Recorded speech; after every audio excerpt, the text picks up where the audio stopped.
قسم کی بات چلی تو اللہ نے محبوب کے گھوڑوں کی قسم کی، گھوڑوں کی اداؤں کو پسند کیا۔ محبوب کے غلاموں کے گھوڑے، ان کے پاؤں سے لگی ہوئی کھریوں سے ٹکرانے والے پتھروں سے نکلنے والے شرارے، رب کے وہ بھی محبوب۔ اللہ اکبر۔ تو پھر قسم کی بات چلی تو کبھی گھوڑوں کی قسمیں کی، کبھی محبوب کی راہ گزر کی قسم کی۔ لا اقسم بہذا البلد، مجھے قسم ہے اس شہر کی۔ تو شہر مکہ کی قسم کیوں کی؟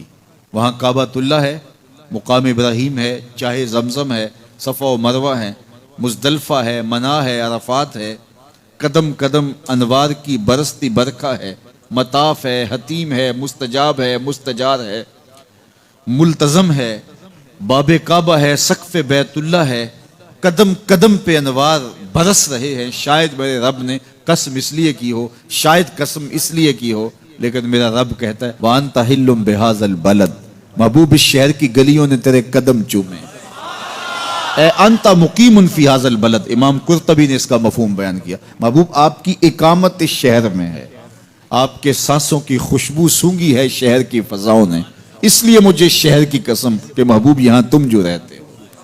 اللہ اکبر۔ تو محبوب کے شہر کی قسم کی، والعصر، محبوب کے زمانے کی قسم کی، والضحیٰ، محبوب کے چہرے کی قسم کی، واللیل، محبوب کی لٹکتی زلفوں کی قسم کی۔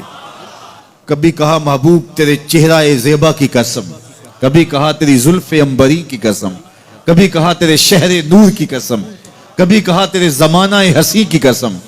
اور پھر قسم کا باب چلا تو بات کہاں تک پہنچی؟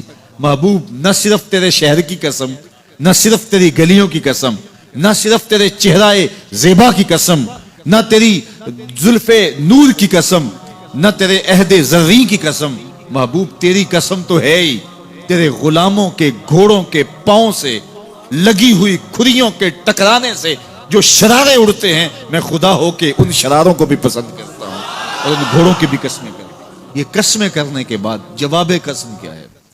دیکھیے میں یہاں بیٹھا ہوں اور میں گفتگو کے آغاز پہ ہی قسمیں اٹھانا شروع کر دوں۔ مجھے قسم ہے رب کعبہ کی، مجھے قسم ہے عرش الہی کے مالک کی، مجھے قسم ہے زمین و آسمان کے خالق کی، تو قسموں پہ قسمیں کرتا جاؤں تو جو مجھے غور سے سننے کا عادی نہیں بھی ہے تو وہ بھی ایک دم کھڑا ہو جائے گا اور اس کے کان کھڑے ہو جائیں گے کہ آج جو قسموں پہ قسمیں کر رہے ہیں تو بات تو کوئی اہم ہوگی، تو وہ بھی متوجہ ہو جائے گا اور سننے کے لیے بے چین ہو جائے گا۔ تو میرا رب ہو کے قسمیں کر رہا ہے، تو اس کے بعد جواب قسم کیا ہے؟ تو روحوں میں پیاس بڑھ گئی اور سماعتیں بچھ گئی، ایک دم کان کھڑے ہو گئے تو جواب آیا ان الانسان لربہ لکنود، بے شک انسان اپنے رب کا ناشکرا ہے۔ قسمیں گھوڑوں کی ان کی اداؤں کی اور ناشکرا حضرت انسان کو کہا۔ یہ کتنی لطیف چوٹ تھی جو حضرت انسان کو ماری گئی۔ یا اللہ ہمیں ناشکرا کہنا تھا تو کہیں اور مقام پہ کہہ لیا جاتا، گھوڑوں کی تو قسمیں کرے اور ہمیں ناشکرا کہے۔ کہا یہی تو سمجھانا چاہتا ہوں کہ چم میٹھا نہیں ہوتا، کم میٹھا ہوتا ہے۔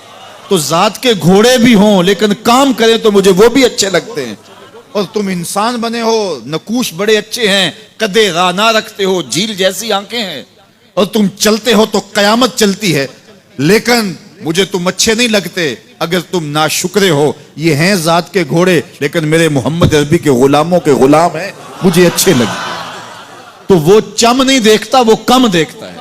تو ذات کے گھوڑے بھی ہوں لیکن نسبت ہو میرے حضور سے تو رب کو وہ اچھے لگتے ہیں۔ تو کہا بے شک انسان اپنے رب کا ناشکرا ہے۔ اس پر کسی دلیل کی ضرورت نہیں ہے کہ یہ ناشکرا ہے، یہ خود اس کا گواہ ہے۔ ذرا اپنے اندر اتر کے دیکھے کہ یہ کھڑا کہاں ہے، یہ کس قدر نعمتیں پانے کے باوجود شکوے کی زبان کھولے رکھتا ہے۔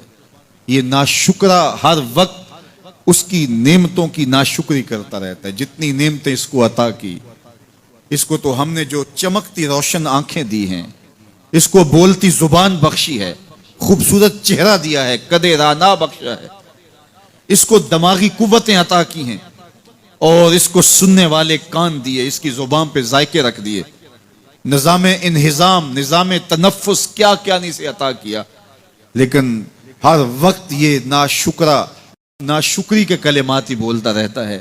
میرے پاس یہ بھی نہیں، یہ میرے پاس یہ بھی نہیں، میرے پاس یہ بھی نہیں. دیکھیں اس کے پاس کیا کیا اس کے مالک نے عطا کیا ہے. تو یہ ہر وقت ناشکری. اور پھر جوں جوں ہم قیامت کے قریب ہوتے چلے جا رہے ہیں تو انسان کی ناشکری بڑھتی چلی جا رہی ہے.